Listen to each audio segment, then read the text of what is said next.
Setelah melalui serangkaian pemeriksaan dan penyidikan, Polresta Bengkulu akhirnya menetapkan 9 orang sebagai tersangka dalam kasus penyerangan terhadap seorang juru parkir di kawasan Rumah Sakit Detasemen Ketentaraan Bengkulu. Dari total 13 orang yang diamankan, 9 diantaranya ditetapkan sebagai tersangka. Mereka terdiri dari 4 orang dewasa dan 5 anak di bawah umur. Sejumlah barang bukti seperti senjata tajam dan barang lainnya juga telah diamankan oleh penyidik.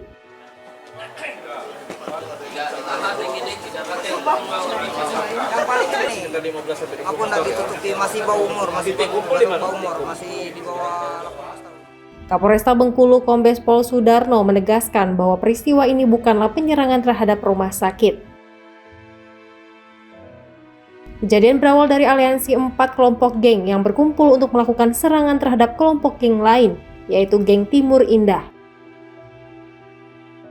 Dalam perjalanan, para pelaku melihat seorang juru parkir yang mereka duga merupakan bagian dari kelompok lawan.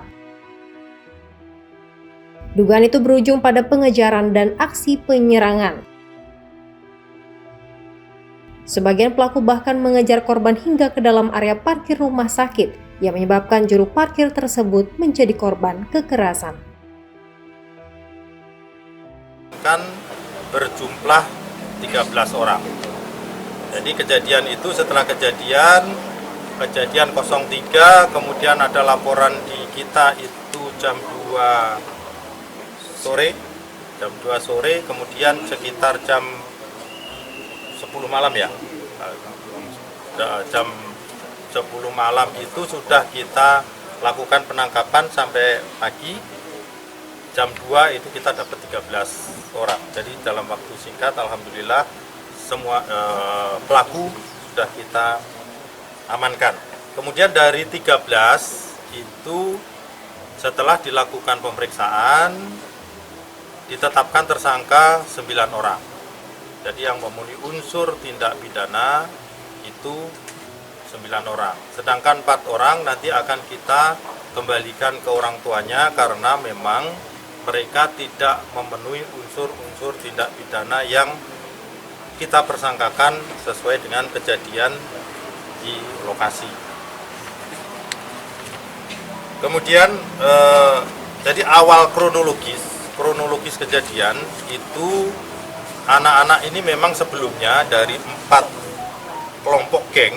Ini ada 4 kelompok geng, itu Warbak, kemudian KSL, kemudian Sobat Lekta, dan PSM.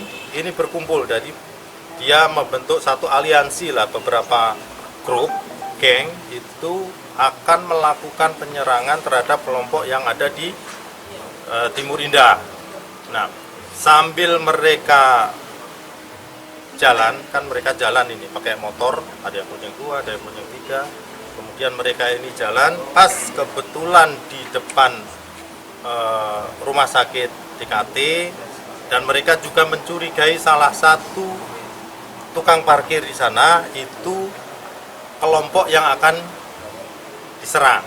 Makanya begitu ketemu, walaupun informasi ini belum benar apakah si korban ini kelompok yang emang diserang atau belum, kita masih nanti dalamin, tetapi itu informasi itu berkembang di kelompok mereka sehingga begitu ketemu di sana kemudian dilakukan pengejaran kemudian mereka ini yang ada beberapa yang lain melarikan ke arah DKT, kemudian mereka melakukan pengejaran ke arah DKT, kemudian si korban itu terjatuh, makanya dia dipacok sama ditikam.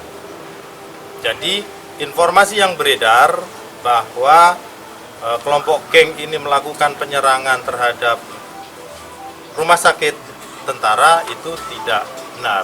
Kita luruskan, informasi yang sebelumnya beredar itu tidak benar. Yang benar adalah mereka melakukan pengejaran terhadap kelompok yang lain, yang kelompok itu kebetulan masuk ke area itu, mereka melakukan pengejaran ke area tersebut.